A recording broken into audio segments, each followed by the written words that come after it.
Greetings, everyone. I am the Shiv, and today we're here to talk about the last 14 cards. Yes, Blackrock Depths coming out 3 days, first week of it at least, and they finally revealed all the cards. Again, this is kind of what Blizzard does. So, the way they revealed this is they actually had a stream, which unfortunately, due to some problems with my ISP, that I pay way too much money to, I was unable to see part of it until I yelled and screamed all over their tech support. And next thing you know, everything was working fine. Anyway, moving on. So they revealed these cards on stream, and rather than just, hey, look at the cards, they actually played with them. So we actually got to see how these cards are going to interact. Now, like I said, I missed some of them, but I caught most of it. And holy crap. What we saw and what was done was amazing, ladies and gentlemen. Just absolutely amazing. So, without further ado, let's get right into it. Fireguard Destroyer, Battle Cry. Gain 1 through 4 attack, and you get Overload 1. Okay, so 4 mana. Boom, throw this down, and you're going to have a slight overload. So, worst case scenario, you're getting a 4/6. Best case scenario, you're getting a 7/6 for 4 mana, technically 5. That's huge value. That is value all day long. Now, obviously, that's another target for possibly Big Game Hunter, but hey, you know what? If they're going to use a Big Game Hunter on a 4-drop minion, then guess what? Dr. Boom is safe. A lot of other cards become so much safer. So this is actually a really, really strong card for Shaman. I mean, seriously, Shaman are getting some massive benefit out of this. Wow, this is like just such a perfect this is a mid-game card here. It really is a mid-game card. Because it's like a solid minion. You're going to easily be able to trade 2 for 1 on it almost all day long. And your opponents are going to have a real difficult time dealing with it. So I like this card. I think it's definitely going to see a great amount of play both in Arena and Constructed. This actually is probably going to become standardized for Shaman. Alright, moving on to the next card, we have an ability. It's the Rogue ability, Gang Up. Yes, because that's something we all knew Rogues were going to get. Alright, so 2 mana. Choose a minion. Shuffle 3 copies of it into your deck. Now, here's where this gets scary. SI7 agents. You know, that right there is getting a little scary. Just that minion alone. Any Battlecry minion really could get very scary there. Even Antique Healbot, okay? So, yeah. That's going to be kind of interesting. Now, people are going to ask, well, if I can get this, does that mean I only have to carry 1 now? It's like, in theory, you could work that way, and then technically you would have 4 total copies in your deck. But I think you'd much rather have the consistency than relying on that 1 to spawn these other ones coming into your hand. So, or into the deck. So I would still say you're gonna probably still see decks running double SI7 agent and this card just to give it more options. And this is definitely going to fit very well in the Oil Rogue decks that we've been seeing now. They're going to change a couple things around, but I'm pretty sure they'll do it just to have more minions that they could possibly get those bonuses on. So, moving on. Alright, Solemn Vigil. 5 mana. Ouch. Draw 2 cards. Costs 1 less for each minion that died this turn. Okay, this is not the first time or second time we've seen this kind of mechanic used in Blackrock Mountain, but it's a draw card. It's a draw spell. All right. So okay, let's go through the scenario here. Muster for battle. All right. Haha. You run all your guys into something to kill something. Okay, congratulations. You now get to draw 2 cards for 2 mana. Yeah, that's like running double flare before they nerfed it. Alright, moving on. This card's going to be amazing. It's probably going to see a lot of play in the mid-range and probably some of the aggro decks. Alright. Next up, Emperor Thorzan. Okay. He is a Dark Iron Dwarf. He is the leader of the Dark Iron Dwarfs. He is a badass. 6 mana for a 5/5. That's Sylvanas stats, but Sylvanas is so much better, isn't she? No. Alright. Sylvanas and Emperor Thorzan are going to be pretty much some of the most standard used cards, no matter what, in that 6-drop slot. And here is why. At the end of your turn, reduce the cost of cards in your hand by 1. There is no way in hell your opponents are going to let you keep this out for more than 1 turn. And if they do, which by the way is really kind of simple to do if you get it behind a taunt, which isn't that hard to do. But if they do, oh my god, that value. Druid, huge value with this card. Rogues, hello, conceal exists, have fun. You're starting to get where I'm going with this, alright? So you could get some really, really good value and lay out these spectacular turns ahead of schedule. You could do some amazing things. This is basically like a ramp for everybody, if you think about it. Getting as much value out of it as you may want might be difficult. Spare parts, hey, that's going to be cool with this guy too. So I like this card. I think this is quite an amazing thing. But you know, people are going to figure out how to play around it, and that's cool. But this is definitely going to be something that's going to change the dynamic of the meta as we know it. Alright, so be prepared. Luckily, you're probably not going to be able to get this guy till about week 3 or 4, so alright, you should be fine. Alright, moving on to the next card. Resurrect. Interesting little funny side story. During the process of developing the Zulk Rub adventure mode that me and Noxious are doing, one of the cards I suggested for Priest was this card right here. Except, you know, I had it being, you know, slightly different and way more costly. At 2? Holy crap, but because it's random, I guess that kind of will play into it. But come on, we've seen how those random mechanics can totally blow out a game. Unstable portals basically changed so much when it came to Mage, and it really made you fear random. Paladin Shredder, same thing there, but that randomness was isolated down to very select group in the 2-drops. Now, thinking about everything that you've lost and what your opponent has lost, and it's kind of scary, you know. In a priest be priest, you know, that's where it gets messed up. Luckily, it's not pulling any minion that's died. It's only friendly minions, which could be just as dangerous.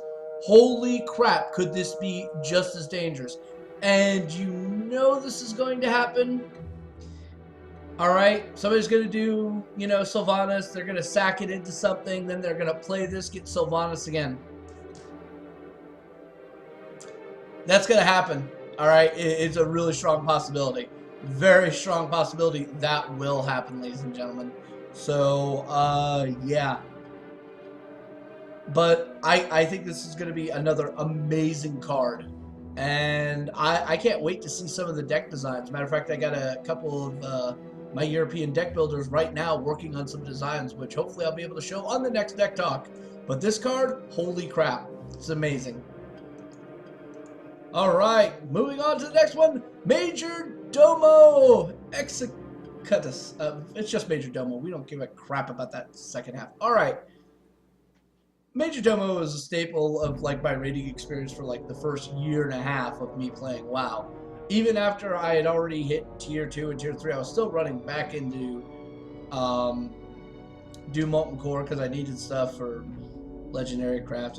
Long story. Alright, so how did they treat this legendary mini boss?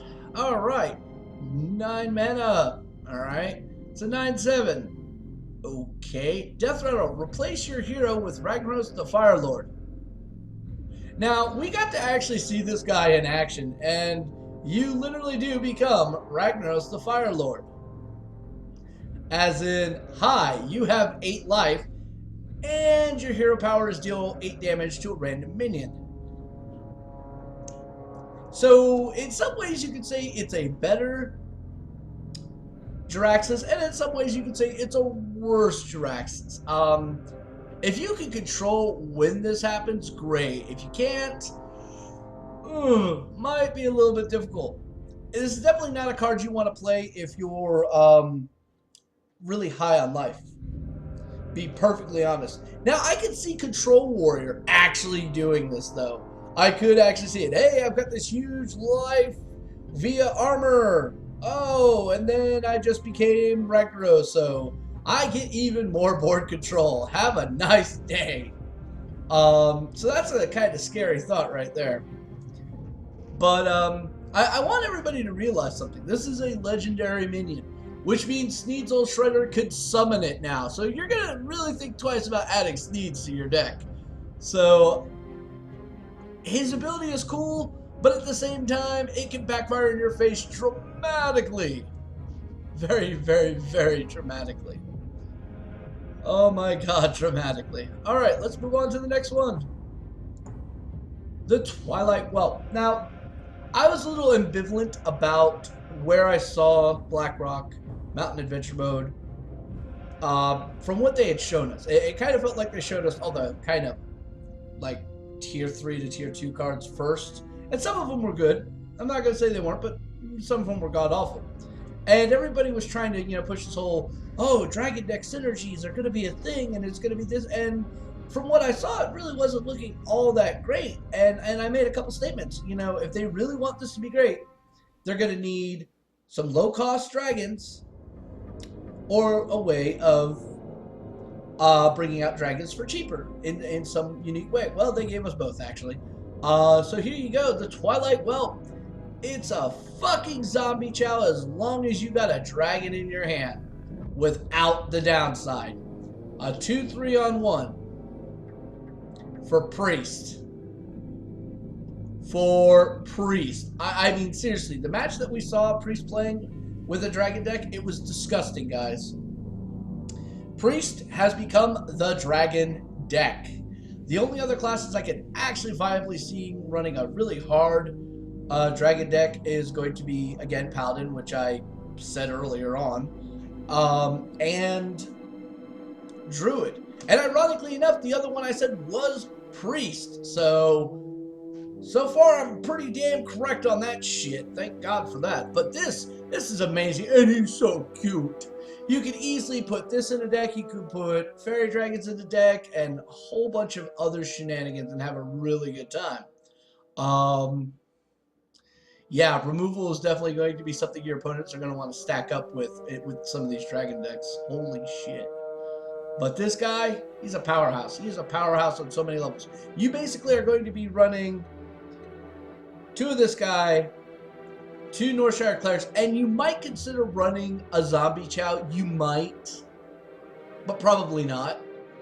And then you can move on to your 2-drops, your 3s, and all that. But yeah, this guy definitely going to be there. I think Fairy Dragons are going to show up as well. And you just start adding in all the other Priest awesomeness with Dark Cultists and things of that nature. And you're really looking at a nasty, nasty deck. Alright, moving on to the next one. We've got Quickshot. Yes, because fucking hunters needed to do more damage. And let alone draw a card. Actually, yes, they did. Damage part, not so much. Them having a direct damage spell, I'm not overly thrilled about. But having a card draw mechanic, I'm fucking excited about. And that card draw mechanic comes with a situational environmental status, i.e. you have no more cards in your hand. Which, hey, if you've ever played Face Hunter, is a very common occurrence. Now, this same philosophy was applied to the Core Rager, and everybody went, fuck that shit. But this, on the other hand, makes a little bit more sense. And the cool thing about this is it's not just face. Nope, not just face card. You'll be able to use this in mid-range quite effectively. Yeah, hunters aggro is just not going away, people. Unfortunately, it's not. It's still going to exist, but there are other cards out there that are going to make it just a little bit more difficult to play. So, moving on. Volcanic Lumber. The name just gets me every time. Volcanic Lumber.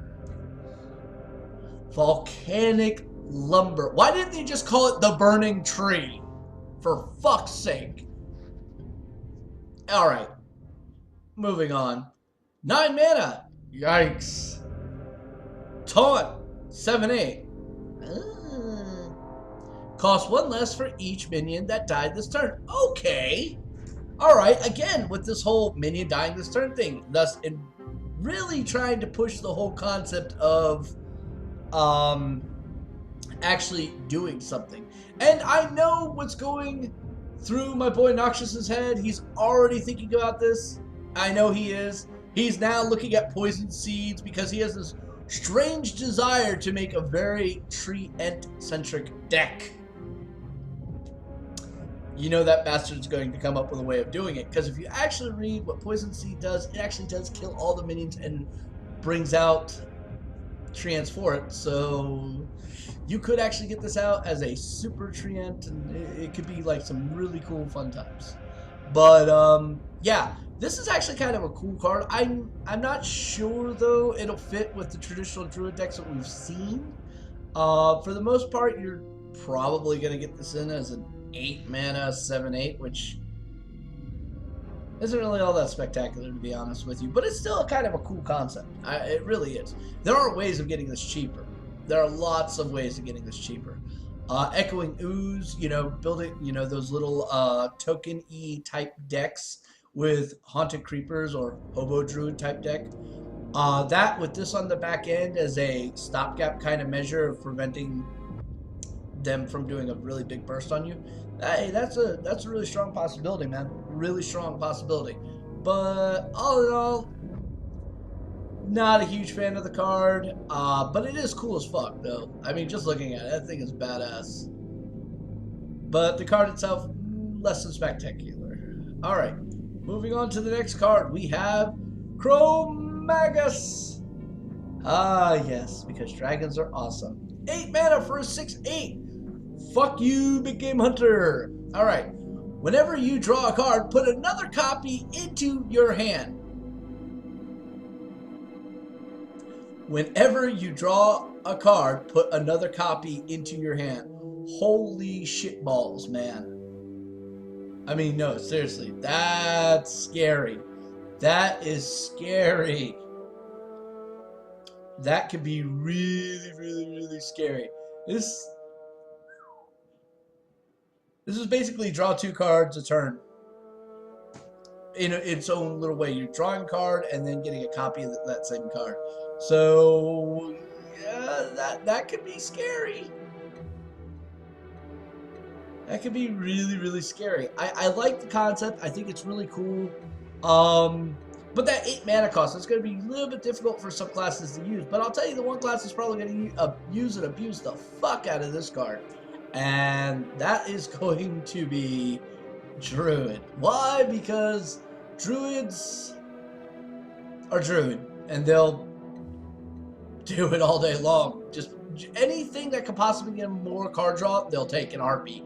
They're very slow decks, but they have ways of ramping up. But their biggest problem is card draw, and they have a couple solutions for that. And this is just going to be another top-end solution for it. Unfortunately, I'm trying to figure out where I would put this in a Druid deck, and the most logical place is in place of Cenarius in a Kel'Thuzad heavy taunt deck. I can't see it in a few other decks. Paladin definitely, even though it kind of failed them on the stream because it was literally the last card in the deck. But yeah, getting this guy out on curve, huge impact to the game. And if they can't deal with it right then, your next turn, you're going to be golden. You're going to be golden. So, yeah. And of course, he's a dragon. All right, so let's move on to the next one. Druid of the Flame. All right, so 3 mana. Choose one, transform into a 5/2 minion. Why the hell would you ever do that? Or a 2/5 minion. By the way, both of these are beasts. All right, I'm just gonna put that out there. Both of them are beasts. Now you notice no taunt. You'll notice no charge, none of that crap. It's just here. Have either a big bulk minion to go toe-to-toe with a big bulk minion they just played out, or have an on-curve minion that's going to be able to trade with some of their lower drop stuff and be effective. Okay, cool. Do I think this is going to see quite a bit of play? It's kind of like a catch-all tempo answer. So yeah, I can kind of see it, because when you think about it, druids have like one option for 3-drop. It's not even a druid card. It's freaking Shaded Naxxramas. So this makes a lot of sense of putting in. But unlike Shaded Naxxramas, it's not going to grow to the proportions that you really want it to. But yeah, for tempo trade wise, this is a great card. Actual playability, we'll have to see. I know some people are going to come up with some stuff. The fact is, yes, these guys, in whatever form they're in, they are beasts, which means True the Fang. I'm sorry, it's still a shit card. It's still a shit card, sorry. Alright, moving on to the next card. Demon Wrath. And before everybody jumps my shit, True the Fang is a shit card. That other one, that's actually pretty decent. Alright, so moving on to a Warlock spell, Demon Wrath. Yes, because Warlocks needed a 3rd AoE. Okay, so let's look at it. You had the 4 mana, 3 damage to everything, including your face and your own minions. You had the second minion do an AoE damage based on however high its attack was. And now you have a 2 damage to all non-demon minions. This can still affect your board, but if you're playing an all-demon deck, it ain't gonna do shit. But it will really fuck with your opponents quite a bit. This actually gives demon decks the ability of shutting down aggro quite nicely. Alright? Haha! I throw down on turn 2 with coin a muster for battle. There's nothing you can do, Demon Wrath. Yes, so it's actually a really cool card. I think it's going to be something that Demon Lock decks are going to embrace quite nicely. The question is, will they get rid of Hellfires for it? That's a tough call there, but most likely yes. But we shall see. We shall definitely see. Alright, moving on to the next card is Revenge. Another AoE card, but this one is very interesting. Alright, so 2 mana, deal 1 damage to all minions. If you have 12 or less health, deal 3 damage instead. Alright, this is not a new mechanic. Alright, this is the Enrage mechanic done for a spell. We've seen this before. Alright, Mortal Strike, hello. So it's basically the same mechanic but applied to an AoE. And that's actually kind of really cool. It's another screw your aggro, get the hell off my board. You know, it can be used as part of a recovery phase for a warrior, and then they start rebuilding up life.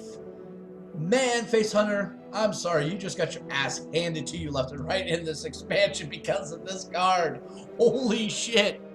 But now comes the interesting question, where do you fit it in? And that's the tricky part. So we're definitely going to have to wait and see on this. Another thing I like about this is it's another thing you can use to get more card draw, more armor draw, things of that nature. Alright, so I definitely see Warriors exploiting the hell out of this card. It should be quite funny. Alright, and on to the last card for this 14 card set. The Dragon Consort. 5 mana, battle cry. The next dragon you play costs 2 less. Wow, if this was any other class, I'd be fucking stoked by it. If this was a rogue card, I'd be crying right now. If this was a neutral, I'd be applauding right now. But it is Paladin. So I looked at this card and I was like, it's a battle cry. But then I really started thinking about it, alright? And it's not so bad. It really isn't so bad. But I think they could have done better with it. I'm just saying they probably could have. But it definitely has a lot of strong possibilities. It's a 5/5 for 5 with a pretty cool effect. Even if, alright, even if you don't have a dragon you can play in your hand or whatever, and you play this down, it's still a 5/5 for 5. Alright, it's lower them impact level on board state. The only difference is you don't get the really cool battle cry. But hey, this is still a pretty awesome battle cry on its own. Alright? I want you to think about how awesome this is. Turn 7, you play this down.